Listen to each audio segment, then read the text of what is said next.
Bismillahirrahmanirrahim. Assalamualaikum warahmatullahi wabarakatuh. Selamat pagi anak-anak. Semoga kalian dalam keadaan sehat walafiat. Baiklah, materi selanjutnya kita masih tentang teks berita. Sebelum materi ini kita lanjutkan, alangkah baiknya kita berdoa terlebih dahulu. Berdoa, mulai.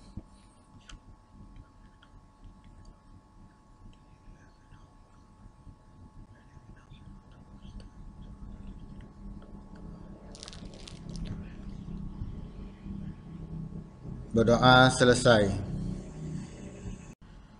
Materi berita tentang kompetensi dasar, yaitu 3.2, menelaah struktur berita dan kebahasaan teks berita. Tujuan pembelajarannya adalah menemukan isi berdasarkan struktur teks berita secara tepat, menemukan unsur kebahasaan teks berita secara tepat.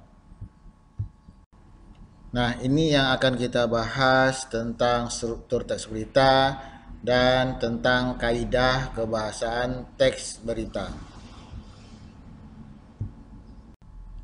Nah, anak-anak bisa lihat struktur teks berita pada berbentuk piramida terbalik. Struktur teks berita di dalamnya ada judul, ada kepala berita, ada tubuh berita, ada ekor berita. Baiklah, Bapak akan membahas satu persatu tentang struktur teks berita. Struktur teks berita ini dikenal dengan segitiga terbalik atau piramida terbalik. Pertama, dalam teks berita itu kita ketemukan adalah judul berita. Yang kedua tentang kepala berita. Kepala berita itu terletak di awal paragraf atau paragraf awal yang berisi tentang informasi penting. Di dalamnya ada 5W 1H atau dikenal dalam bahasa Indonesia adik Simba. Dan paragraf selanjutnya disebut tubuh berita. Tubuh berita berisi informasi penting atau informasi pendukung. Struktur selanjutnya adalah ekor berita. Ekor berita berisi informasi kurang penting atau informasi tambahan. Nah, tadi tentang struktur berita. Sekarang tentang kaidah kebahasaan teks berita. Unsur kebahasaan yang pertama adalah penggunaan bahasa baku. Akan memudahkan pemahaman banyak orang karena bahasa baku itu adalah bahasa standar yang bersifat global, bukan bahasa kedaerahan, sehingga sebagian besar kalangan masyarakat mudah memahami. Contohnya manusia, bersiap, melihat, dan lain-lain. Unsur kebahasaan yang kedua tentang penggunaan kalimat langsung terkait dengan pengutipan pernyataan-pernyataan oleh narasumber berita. Kalimat langsung ditandai dengan 2 tanda petik ganda dan disertai dengan penyertanya.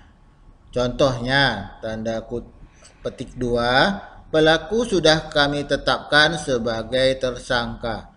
Saat ini kami terus mengembangkan kasusnya, tanda petik 2, ucap Sutama. Ucap Sutama itu penyertanya. Mungkin anak-anak paham tentang kalimat langsung karena sudah dipelajari di saat kelas 7. Selanjutnya, menggunakan kata kerja mental. Maksudnya menggunakan kata kerja mental.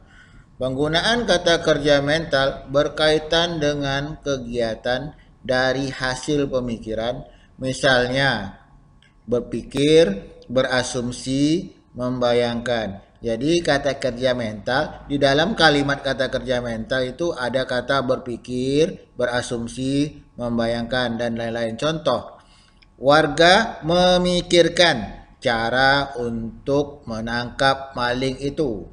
Berarti kalimat tersebut menggunakan kata kerja mental, yaitu memikirkan.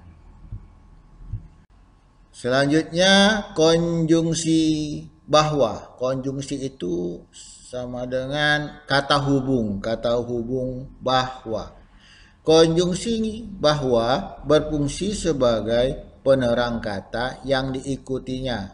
Hal itu terkait dengan pengubahan kalimat langsung menjadi kalimat tidak langsung. Contoh, Rio mengatakan bahwa kecelakaan itu terjadi karena truk tergelincir. Contoh kalimat tersebut menggunakan konjungsi bahwa. Maka kalimat tersebut bisa dikatakan kalimat tidak langsung. Selanjutnya, penggunaan fungsi keterangan waktu dan tepat.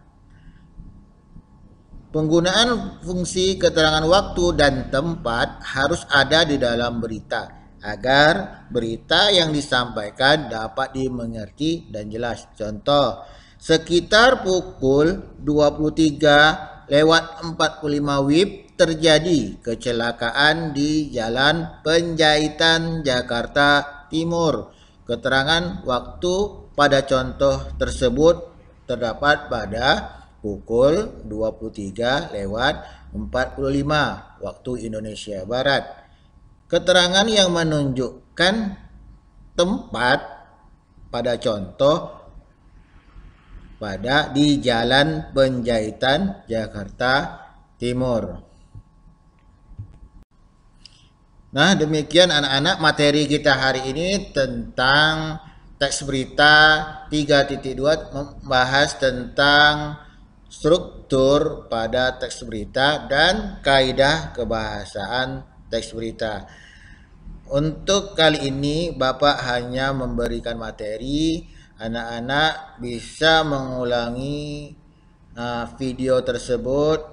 Jika memang kurang paham, anak-anak bisa